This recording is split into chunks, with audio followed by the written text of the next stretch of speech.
video, we're going to be looking at roasting. The reason we roast coffee is that the coffee bean, in its raw state, is super dense and very hard. If you try to bite into it, you'd break your teeth.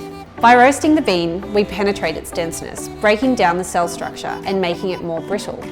Historically, roasting was done by putting coffee beans in a pan and heating that pan over an open fire to turn the green beans brown. Roasting is such a pivotal part of the process, sitting between the efforts of the farmers in harvesting the coffee and the efforts of the baristas in making the coffee in cafes.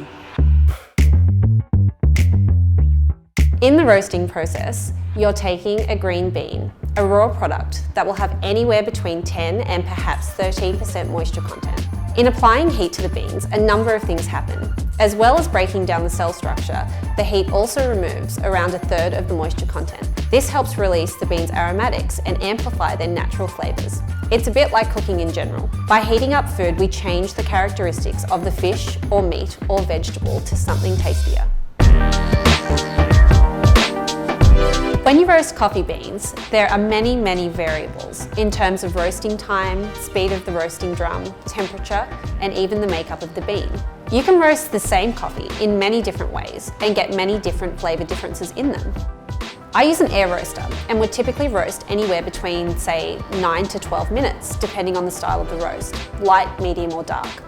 When I drop the beans into the roaster, it's already set to 200 degrees Celsius or 392 degrees Fahrenheit.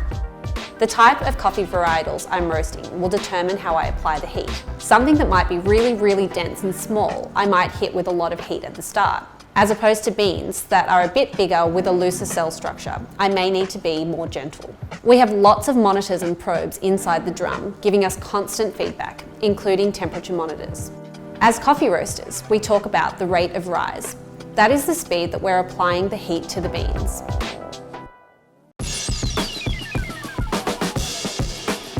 As we continue to roast, the coffee starts turning browner, losing that green colour, meaning the cell structure is changing.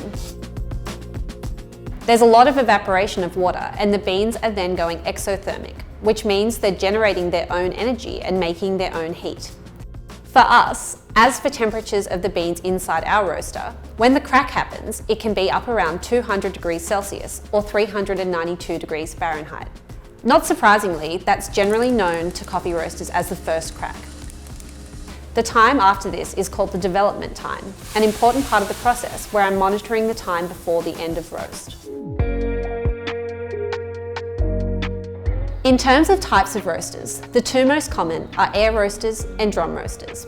There are many different types with an array of features, but generally speaking, air roasting involves using hot air within a roasting chamber to heat the beans, whilst drum roasting uses a rotating cylindrical drum. I use an air roaster. With this, I have to manage many variables, depending on the load I'm putting in, so I'm looking at speed and trying to balance that with managing the temperature in the beans. I'm also monitoring the temperature in the drum and controlling the length of the roast. I'm looking to balance and manage all of these things, and that really is the art of roasting, managing and controlling all the different variables. In my business, I roast to order, so that may involve roasting the beans light, medium, or dark. In general, lighter roasts will retain more of the natural flavours of the bean and offer a more nuanced flavour, whilst darker roasts will better represent more boldness and intensity.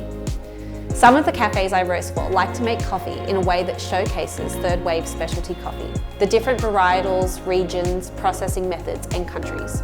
So I roast a little lighter for increased nuance. The general vibe is that you roast a bit darker for espresso and a bit lighter for filter coffee. That said, there are no real rules. You can run light roasted coffee through an espresso machine, and you can put a dark roast through a filter machine or pour over, and you'll still get great flavours. What you like best is all that matters.